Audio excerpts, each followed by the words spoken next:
സുഹൃത്തുക്കളെ, പച്ചക്കറികൾക്ക് സ്വർണത്തെക്കാൾ വില തോന്നിയ എൻ്റെ യാത്രയിലെ മനോഹരമായൊരു അനുഭവം നിങ്ങളിലേക്ക് പങ്കുവെക്കാനാണ് ഞാനിന്ന് വന്നിരിക്കുന്നത്. ഞാൻ വായിച്ച ബുക്കുകളിലെ കഥകളായി ജീവിക്കുന്ന പർവ്വത ഗ്രാമത്തിലെ മനോഹരമായ മനുഷ്യരെ കുറിച്ച് അറിയാം. ഫാർ വെസ്റ്റ് നേപ്പാളിലെ ഡാർച്ചുല ജില്ലയിൽ വരുന്ന അപ്പി ഹിമാൽ ബേസ് ക്യാമ്പിലേക്കാണ് ഞാൻ യാത്ര ചെയ്യുന്നത്. അതായത് കൊടും കാട്ടിലൂടെ മലകൾ താണ്ടിയുള്ള സഞ്ചാരം. സാധാരണ ഗൈഡിനെ വെച്ചാണ് ആൾക്കാർ പോകുന്നത്. കണ്ടേശ്വരി എന്ന ഒരു പർവ്വത ഗ്രാമത്തിൽ നിന്നും 5 കിലോമീറ്റർ നടന്ന് ഞാൻ എത്തിയത് ജിഷ്കു എന്നൊരു ഗ്രാമത്തിലാണ്. ഒരു കൊച്ചു ഗ്രാമം, പക്ഷെ അവർ നിൽക്കുന്ന സ്ഥലം കാണുമ്പോൾ നമ്മൾക്ക് അത്ഭുതം തോന്നും. നമ്മൾ ഏതൊക്കെയോ കഥകൾ കണ്ടിട്ടില്ലേ, ആ കഥകളിലെ ഓരോ ഫോട്ടോകളായിട്ടാണ് എനിക്ക് ആ ഗ്രാമം തോന്നിയത്. അവിടെ എത്തുമ്പോൾ ഒരു വാർഡ് മെമ്പർ ഉണ്ടായിരുന്നു. പുള്ളിക്കാരന്റെ കാലിന് തീരെ വയ്യാത്തൊരു മനുഷ്യൻ, പക്ഷെ ഹൃദയമില്ലേ.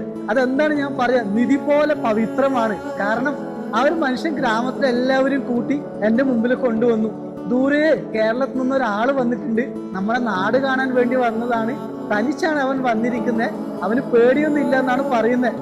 എനിക്ക് അവര് വന്നതും കക്കിരിക്ക, മത്തങ്ങ, ചോളം ഇത് കിലോ കണക്കിന് എടുത്ത് തരുവാണ്, ബാഗിൽ വെച്ച് തരുവാണ്. ഞാൻ പറഞ്ഞു ഇതെടുത്ത് എനിക്ക് നടക്കണ്ടേ, വലിയ ദൂരം പോകണ്ടേ.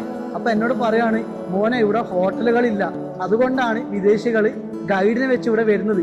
അവർക്ക് അതിനകത്ത് വേണ്ട എല്ലാ സാധനങ്ങളും, കുക്ക് ചെയ്യാനുള്ള എല്ലാ സാധനങ്ങളും ഉണ്ട്. നീ വിചാരിക്കും പോലെ ചെറിയൊരു യാത്രയല്ല. അവരെന്നെ വീടിന്റെ അകത്തേക്ക് വിളിച്ചു. ചെറിയൊരു വീട്, മണ്ണിട്ടൊരു വീടാണ്. സുഗന്ധം എന്ന് പറയുന്നത് പ്രകൃതിയിലെ സുഗന്ധമാണ് അവരുടെ വീടുകളിൽ. ആ മനുഷ്യരില്ലേ എന്നെ നോക്കി ഇങ്ങനെ എല്ലാവരും ചിരിക്കുകയാണ്, എല്ലാവരും ചിരിക്കുവാണ്. ഞാൻ സംസാരിക്കുമ്പോൾ അവർ വെറുതെ ചിരിക്കുക. എനിക്ക് സന്തോഷം തോന്നി കേട്ടോ. കാരണം ഞാനൊരു ഗ്രാമത്തിലെത്തിയതും അവിടുത്തെ ആൾക്കാർ ഞാൻ വായിച്ച കഥകളിലെ മനുഷ്യരായി എനിക്ക് തോന്നി. വീട്ടിന്റെ അകത്ത് വന്നിട്ട് കുക്കർ തുറന്ന് ഒരു ചോറെന്ന് പറയുന്നത് പഞ്ചസാര ഇട്ടുണ്ടാക്കിയ ചോറാണ്. അവര് കീറെന്ന് പറയും, പായസം പോലെയാണ്. അതെനിക്കിങ്ങനെ വിളമ്പി തരുവാ. ഞാൻ പറഞ്ഞ മതി മതി, ഇത്ര എനിക്ക് കഴിക്കാൻ സാധിക്കത്തില്ല. അവരെനിക്ക് ഇങ്ങനെ ഭക്ഷണം വിളമ്പി തരുമ്പം എന്റെ വീട്ടിൽ എനിക്ക് എന്റെ അമ്മ വിളമ്പി തരുന്ന സ്നേഹമാണ് തോന്നിയത്.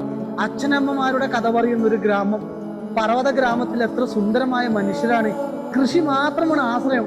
പട്ടണങ്ങളിൽ നിന്ന് വരുന്നത് പഞ്ചസാര, ഉപ്പ് മാത്രമാണ് കേട്ടോ. അവര് പറയുവാണ് ഇതൊക്കെ നമ്മൾ ഈ മണ്ണിൽ നിന്ന് ഉണ്ടാക്കിയതാണ്, അത് തന്നെയാണ് നിനക്ക് തരുന്നത്. കൂടാതെ തന്നെ നീ എത്തുന്ന ഓരോ ഗ്രാമങ്ങളിലും നിന്നെ കാത്ത് ധാരാളം ആൾക്കാർ കാത്തിരിക്കുന്നുണ്ട്. അവർ നിനക്ക് ഭക്ഷണം തരും, താമസിക്കാനുള്ള അഭയം വരെ തരുമെന്ന് പറഞ്ഞു. ഈ 3 മിനിറ്റ് വീഡിയോയിൽ എനിക്കിത് ഒതുക്കാൻ സാധിക്കത്തില്ല. പ്രിയപ്പെട്ട സുഹൃത്തുക്കളെ, യാത്ര എന്ന് പറയുന്നത് മനുഷ്യന്റെ ജീവിതത്തിൽ നിധിയാണ്, നമ്മൾക്ക് കിട്ടുന്ന വലിയൊരു നിധി. എന്റെ യാത്രാനുഭവങ്ങൾ തുടരുകയാണ്. ഈ യാത്രയിലെ വിശേഷങ്ങളായി ഞാൻ ഓരോന്നായി നിങ്ങളിലേക്ക് കൊണ്ടുവരാം. കൂടുതൽ കാഴ്ചകൾ എന്റെ യാത്രയിൽ എപ്പിസോഡുകളായി ഞാൻ അപ്ലോഡ് ചെയ്തിട്ടുണ്ട്. എല്ലാവരും ഒന്ന് കണ്ടു നോക്കണേ. വളരെ സന്തോഷം.